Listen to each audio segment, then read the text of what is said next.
Hey, welcome to the Road and Morale podcast. So do you ever feel like screaming out in the office, on Zoom or outside the school gates? For the love of God, come on, really? Then if this is you and you're looking for an honest, fun and frank podcast on life and business, then sit back and listen to me, Rona Morale. I'll be bringing great people on the show to talk, share and debate their life experiences and business challenges, keeping the show unpolished, but in a fun and unique British style, with sarcasm, tenacity, or maybe a few swear words or tears. This podcast keeps it real, honest, raw, and removes the bullshit in the only way I know how, through authenticity and getting shit done. Think of it less like the Housewives of New York or Towie with the lipo and drama, and more like the house lives of the real world. I hope you'll take something away to be better informed, laugh, smile, or maybe even finally getting the confidence to shout, come on really. So enjoy. Hey Rob, welcome to the Road and Morale podcast. How are you? Hi Rona, I'm sorry, I've just come running in the rain late as usual, so I'm kind of a mess, but I'll survive. I have no such excuse, and I still look a mess, so that's fine. So I'd love for the listeners to engross themselves in the next 30 minutes. I'd love to introduce Rob. Rob Hersov is somebody that I know as the Chief. But I'll give you a quick background to Rob. So Rob is residing in South Africa, but has lived over 30 years in the States, Europe, and the UK. He's a senior executive and a private investor.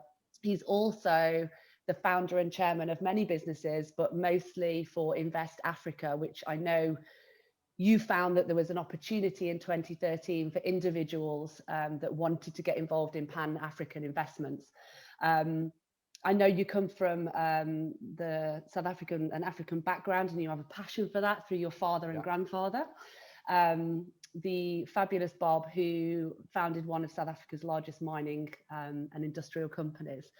So I know you through S Group, and that's probably where I have entered this world into Smutby, and maybe you'll touch on that a little bit during this session. But really that's an international kind of community of private members, and our motto is very much around paying the goodness forward, which is a philosophy I absolutely adore. So thank you for welcoming me into that world. But for the next 30 minutes, Rob, please, I would love to challenge and question you on how you deal with risk-taking in the world of business, how much different it is for someone like you that maybe can make a choice without having a financial risk versus someone like me, a young entrepreneur, well, not so young anymore. So over to you, please, let's chat about risk-taking and business. You know, I'm probably not the right person to talk about it because I've got a safety net, but maybe that's the interesting angle. You know, I was born into one of the wealthiest families in South Africa, and in that situation, you wake up and you go, I'm one of the lucky ones, because you know, whatever you do in life, there's a safety net, and very, very few people have a safety net. Yeah. You know, in life, there are government safety nets, and very few people have personal safety nets. So I was able to take risks a lot of other people couldn't take. But then again, I look at a lot of people in comparable situations, and very few of them have achieved what they could have achieved, have done what, you know, their situation has allowed them to do. So I think I'm kind of proud of myself on the one hand for being born into such a privileged, amazing life with a safety net. But on the other hand, I've taken risks. I've failed, I've succeeded, I've done a huge amount. And, you know, I've just turned 60, and at some point I'm going to work out what I'm going to do with my career. I haven't worked it out yet. I don't know. Maybe if at 60 you haven't, I guess you never will, but that's what makes you an entrepreneur. Yeah, and I think, you know, I think I love what I do, and so it doesn't make it a job. You know, in fact, I've loved what I didn't enjoy boarding school. Right. But I loved university. I found my 2 years in the military service so bizarre and weird and crazy that I was like, whoa, you know, I've been let into this crazy environment to see it from my perspective. So I found it fascinating. And then everything I've ever done has been just a mad experiment or an experience. But what do you think, what's been probably the biggest risk you've ever taken? That could be personally or professionally, but what would that be? So I take a lot of risks in business. What I've learned is to hold the reins back a little bit. I get excited about a new idea. I do a modicum of research, which is basically asking 5 or 10 of the smartest, most interesting people, what do you think of this idea? Or I'll throw it out there at a dinner party and listen. And it's my form of research. And then if, most people go, that won't work because of X, Y, Z. Everyone's an expert on telling you how things won't work. Yeah. And why entrepreneurs are different is they kind of don't really listen. They just go, I can make it work. I'm different. Yeah. But the reality is actually between the two. The reality is what they're saying has validity, but your energy and enthusiasm has validity too. Yeah. But then you have to overlay that with the specific skills that you have. And it takes time to work those out. I talk to a lot of young people about, a lot of parents say, will you talk to my son or daughter about what they should do, which universities should go to, what they should study, what they should do after university, stuff like that. And I love it. I love talking to young people. And my advice pretty much stays the same. So when you have people's doubt about an idea, your enthusiasm, you have to overlay it with what are your skills. And the sooner you work that out, the better. And I kind of know what mine are. I've had my natural skills and my skills from learning. My natural skills are confidence. Mm-hmm.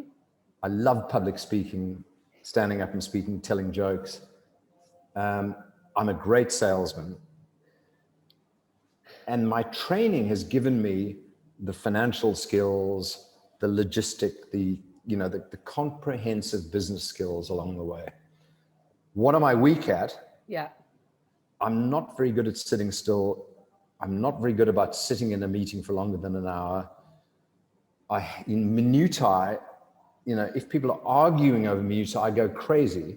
Yeah. So there are people better at all of those things than me. And the sooner I bring them in, the more successful I'll be. So I don't know if that makes sense. It does. And I think I quickly in my head, I'm thinking, right, what do I know are my natural skill sets? And certainly kind of, confidence, tenacity, humor, I'm well known for, getting shit done. And so I think that's probably what my skill sets boil down to. But what sort of advice did your granddad Bob and your dad sort of give you that's really resonated with you and gone, yeah, I've kept that with me? So my grandfather died before I was born. He died at age 58. And he probably would have been the richest South African that ever lived because he was on a trajectory second to none. And he died of a heart disease that can be solved with a pill today. But anyway, and my father then was forced to fight for what he inherited, which gave him a real toughness, focus. But what I learned from him is a great decency, a great kindness and sympathy for humanity. And my mum and dad are alive. My dad's 94, my mum in her late 80s. And isn't it incredible? They're alive. That's and amazing. They are the most loving. People call them national treasures. If there ever was a royal family of South Africa, it would be my parents. So my dad is a great storyteller, public speaker. My mum is the most loving, family-oriented mother. Yeah. And they gave me that. They gave me this sort of that sensitive, loving kindness. But my dad is a great spirit too, And and I guess I really see that through Smutby, really, in terms of the type of people that are involved, and when you come on and do your VTs in your headgear and all of that. Tell the listeners a little bit more about the philosophy behind Pay the Goodness Forward and Smutby. So I have, I don't know how to say this, but I have serious businesses based out of London: finance, investment banking, Invest Africa, VistaJet. And then I have this mad, experimental, crazy business called S Group and Smutby. And it's 85 WhatsApp channels. How do you explain to someone you have a business based on 85 WhatsApp channels? They go, this guy's loopy, But it's got a DNA. It's got a real stickiness. People join it's friends and friends of friends, and people join and they feel different the minute they join, because everybody says, introduce yourself. They're welcomed. Yeah. And it's kind of like a group of friends in a bar who argue and fight, make up, have a drink, shake hands, drive each other home. You know, the one's drunk, you carry him or her home. It's sort of an extended family. And there are people that have been added to Smart BNS group, and I won't mention names, but the 2,500 people who have said it's changed their life. And it's not me, it's just how we all interact with one another.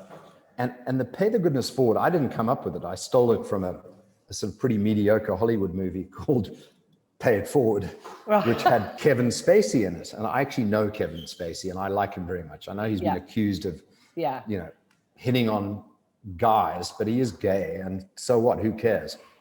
And in the movie, it wasn't a very good movie, but in the movie, the thesis was, you know, if somebody does you a favor, you don't pay them back. You pay it forward to someone else. I've always liked that. I've always thought that really is the basis of all religions, if you really think about it. God is love. God is love. If you say to any religion, God is love, they go, yes, that's the basis of our religion. But then you take God is love to where they are today, and it's chaos. I just found the platform for Pay the Goodness Forward in Smart BNS Group. And one day I said, let's have a mantra. Let's make it Pay the Goodness Forward. And it's been a beautiful thing. I love it too. I must admit, it's certainly helped me in times of kind of being at home and isolated, and it kind of ticks those boxes of getting shit done. You might put up a post and say, right, I need help with this. Can someone do this? And within an hour, you're like, my God, it's solved. And so for those reasons, I think it's fantastic. I think the Pay It Forward thing is close to me in terms of my kind of rawness, my honesty, and my values. But I guess sometimes I find it quite hard and frustrating, because you can feel like you're constantly paying it forward and never getting anywhere. This isn't relative to SMOTB, but how often do you kind of pay it forward or help someone before you kind of go, you're out? I have a 3-strike rule, but so Johan Rupert, who owns Richemont and many other businesses, he's a very successful, extraordinary South African billionaire and worldwide entrepreneur. And he says there are 2 types of people in the world, and he's absolutely right. He said they're givers and takers. Mm-hmm. You're either a giver or a taker. That's it. So it's very simple, and he's absolutely right. And this lockdown really made a big impact on me. Not only just the animals outside running wild, looking at us trapped in our homes, which is a concept that I want to think about a bit deeper. Yeah. But also who stepped up, who said, you know what, there are people suffering worse than I need to do something about it. And that was me. I've always given money to charity and made an effort and feel good about the world. But this lockdown changed me. Yeah. And I felt that I could make a difference, and I wanted to make a difference, and Pay the Goodness Forward was one way. But the second way was I always feel sorry for the average person, because I'm so damn lucky, I've got money, I've got my hair to age 60, whatever else. I'm very lucky. And I just think how tough it is to be the average person in the street. And when I'm driving around the area I live in, there's some hills, and I see these members of staff, mostly female, quite heavy, with bags, walking up a hill. And I just think, I have to do this every day. So I pull over, one down the window and say, where are you going? Hop in. And even if it's out of my way, I drive them. Yeah. And I feel so good about myself that day. Yeah. So I've called it a RAK, R-A-K, a random act of kindness, where they don't know who you are. You're anonymous, but you're just doing a nice thing for someone. And you feel, one day this woman burst out crying. She just said, no one's ever done this for me. And the tears poured down my eyes. I called my wife and said, the reason I'm late, and I told her the story, and she was so proud of me. And I just felt good about myself. So I love doing random acts of kindness, Yeah, so and I think listen, don't think I'm a saint, okay? I'm as bad as the next guy, but I certainly won't. Yeah. No, but I think that there's something truth in that. I think, you know, I have to do it with my kids, and I'll stop and buy lunch for someone on the street, or you know, giving someone a lift, and they'll go, "Mummy, why are you doing that?" And I go, "Well, why wouldn't I do that?" And I think it is just that, how can we empower the world to be like that? If every single person did that once a day, what a better place we'd be in. But I think that most people do. They just don't get celebrated. It doesn't get announced. There's no newspaper that has good news in it. No. It is what it is, you know. And another great friend of mine, also happens to be a billionaire, Dermot Desmond, is an extraordinary man. I adore him. And he always has these pearls of wisdom. And he says the great destroyers in life are two things: ego and envy. So ego is you're projecting someone that you're not. You're pretending to be something else. And envy is when you want what other people have. Yeah. So you're not comfortable in your own skin. And I think when it comes to givers and takers in life, the takers are people that want what other people have, aren't comfortable in their own skin. And I want to throw something else in here, and that is about 8 years ago, we were moving house. I'd sold my house at the right time for the wrong reason, luck. And we were moving to a rental house in London. And my wife said to me, "Why are we taking 1,000 books that you don't read?" And I said, "Well, I like my books." She said, "No, you don't. You never read them." I said, "Well, but they're there. I like them." And she said, "That's nonsense." So she told me to choose the 3 categories I like the most: history, art, Africa, pile them up, throw everything else away. And I'm going to cut this short because this was days of arguing. Cut a long story short, I have 10 books left in my life now.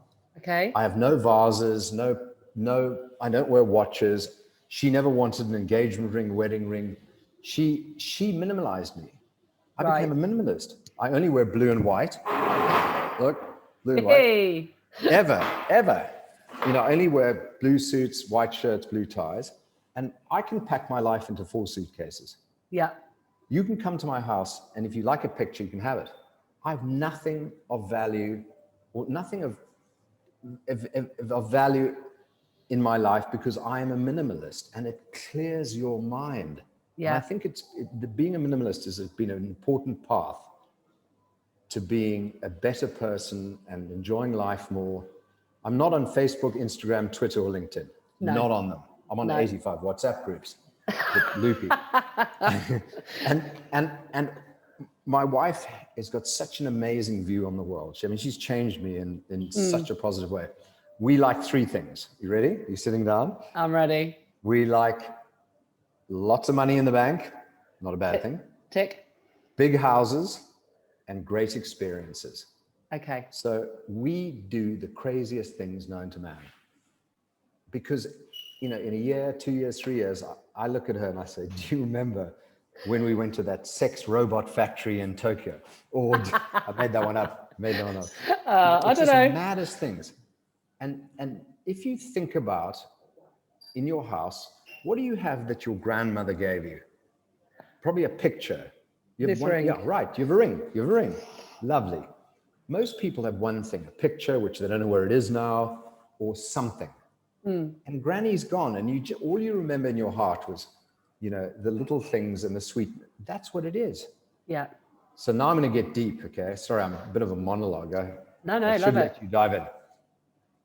What is the purpose of life? Ooh, this is heavy. I can't believe you got me here. Purpose is a massive thing. The purpose of life. The purpose of life, and I wish I had a better description, is self-improvement. Yeah. If you make yourself a kinder, better, funnier, cleverer, more charming, decent, generous human being, you improve the lives of people around you. Mm-hmm. And so it goes. And that love and kindness and generosity and humor spreads. Just creates a wave. Creates a wave, the butterfly effect. Yeah. And when you die, when you're gone, you are gone. There's no second life. There's no way. It can't be. Yeah. You're gone. So what do you leave other than the ring that you have and the picture that I have, which I don't know where I put it? You leave those wonderful experiences and feelings of, you know what I mean? No, absolutely. And I think, you know, for me, I have two daughters. So for me, it's all about, yes, they'll inherit this ring at some point, but our life is always about experiences, feelings, emotions. And I guess probably where I get most frustrated is more around, how does the average person like me, you know, I get so pissed off that money has to be an issue, that it is an issue. And so I want to dedicate the rest of my life to working on climate change. That's my big thing. And I'm a founding member of ARC 2030, and I'm doing some stuff. But in the back of my head constantly, it's like, but I need to still do stuff to bring in the money. But you do. Yeah, I do. Listen, everyone listening, your audience are thinking, he's the lucky sperm club. He was born rich. And it's true, I am. I'm sorry. It is what it is. Yeah. You know, I'm quite glad, actually. I'm thrilled. I didn't want it any different. But it has allowed me to see life in a different way. And I do believe I'm doing good. So I'm making up for that benefit that I got of no fault of my own. But money is important. Let's not get it wrong. You know, if you want to live in a socialist society where other people make every decision for you, you're completely mad. You're actually stupid if you believe in socialism. All socialists listening to this, you're stupid. From me. No, you're told. So money is important, you know, and working is important, and discipline's important, and saving for the winter and saving for the difficult is important. But I tell you what is not important.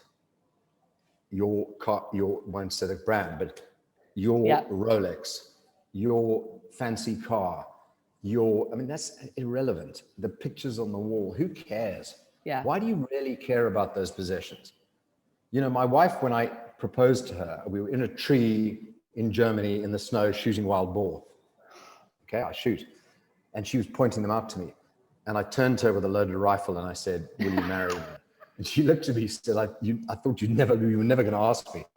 I'll marry you, but if you ever give me a wedding ring, engagement ring, jewelry, watches, I will sell them on eBay.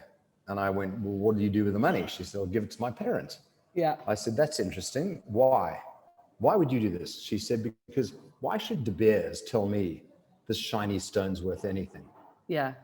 Why should Hallmark cards tell me tomorrow's Mother's Day? It's marketing. It's nonsense. She's so right. Yeah. These possessions we all aspire to is just rubbish. The only possession you need that changes your life is a private jet.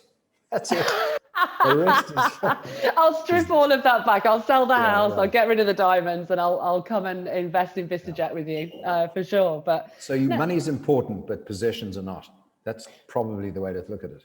Yeah, and to be fair, I massively agree with that. I think our family is all about experiences. So, you know, I've always said, if a doctor said to me tomorrow, right, time's up, you're out of here, I could genuinely look back at my life and say, I've done some really crazy shit. I've traveled the world. I've tried everything, you know, well, not everything, that could be a bit dodgy, but tried lots of things. And I think I would feel okay if I knew I was going tomorrow. Oh, so would I.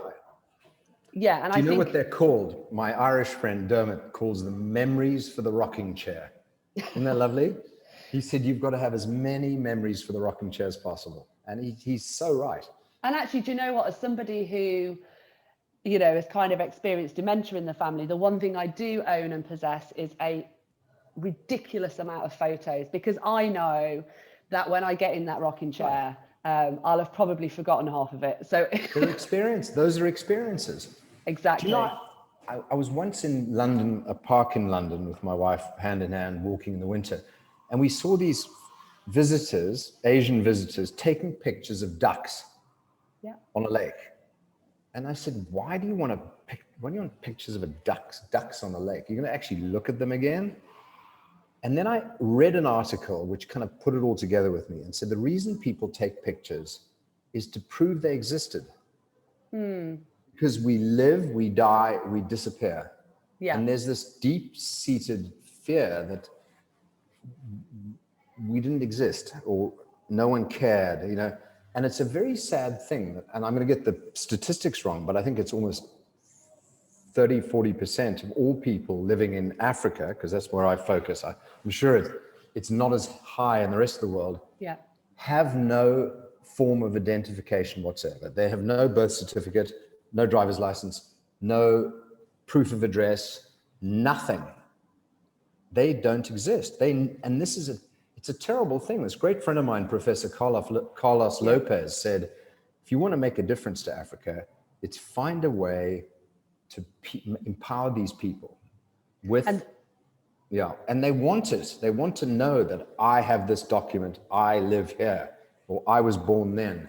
Isn't that a terrifying thing? And I think that's the unjust. So for someone like me, I'm extremely lucky. I have a home and a family, and I've spent lots of time in Africa, by the way, in South Africa, Kenya, Uganda.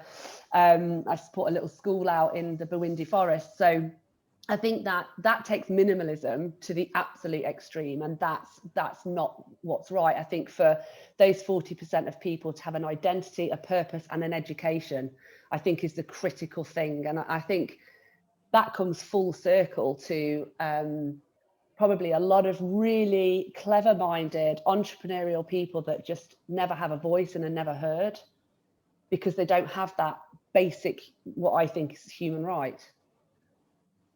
It's terrifying when you think of extraordinary people who don't have a voice, or extraordinary people who are being held back.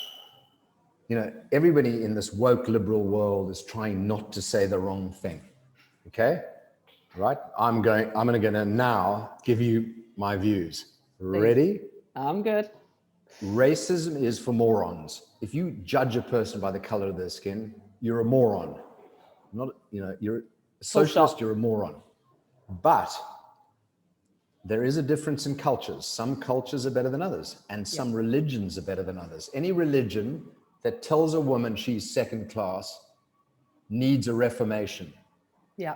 It's idiotic. And you know what I'm talking about. I do. So there are cultures and religions that are second class, and there are cultures and religions that are better than others. You know, and I'm happy to give you the list of them, but No, I mean, it's actually quite interesting because there are certain ways of different religions that tick a box for me. And it's kind of like it's a pick and mix for me. It's like if I could pick that bit and pick that bit, that would be my religion, and I would live by that. And well, you'd be Jewish on Fridays and Saturdays when the Jews all have family events and Shabbat. It's the best. You know. With Christianity, you take the sort of kindness and generosity. I mean, Jesus would give everything away. We'll just stop there, okay? Those are two good Judeo-Christian, two good religions. I'm going with the Buddhism as well. Actually, that's one of mine. But what businesses have they created? They're all sit in trees and be koalas. They're very nice people. Probably where I'm the most happiest, if I'm honest. Listen, I'm really, really conscious of your time. So. We've only got a couple of minutes left, really, before I know you've got to dash off again. But I think what I really wanted to get across to the listeners today was to bring, what it's like for me, knowing I'm going to interview a millionaire who knows everyone on the, that I can think of, and actually not be scared by that. Because a lot of the time people go, how can you speak to people like that? What would you ask them? What would you say? And I think one thing I've learned through the podcasting and meeting some wonderful people is that we are humans at the end of the day. And if you don't ask, you don't get. And I guess that's me. But I just wanted to bring to life that combination that you can have incredibly successful people, but ones that give a shit as well and care about what they're doing. So I've always been a bit childish.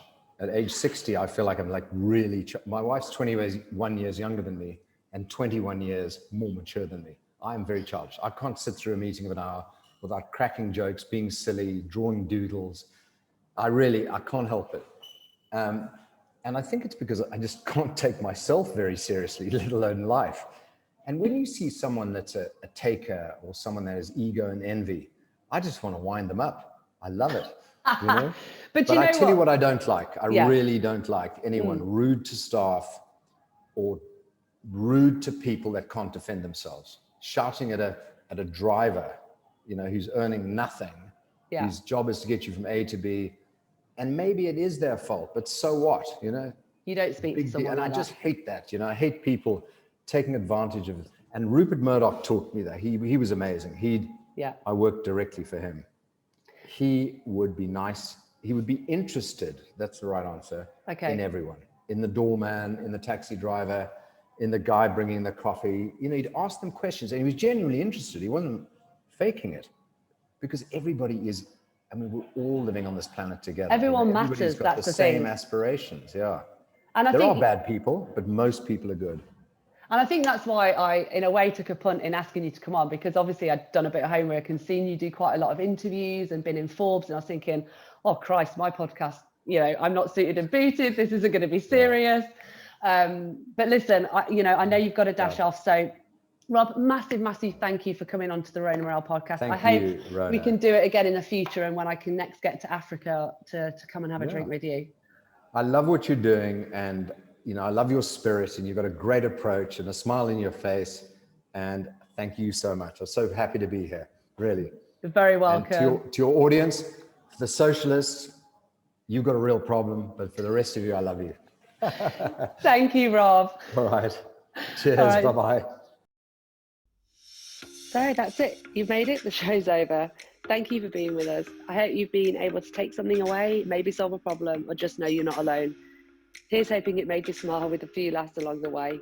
Please feel free to find me on all social media channels, and you can subscribe to my YouTube channel. Just search the Rona Morel podcast. Have an awesome day, and see you next time.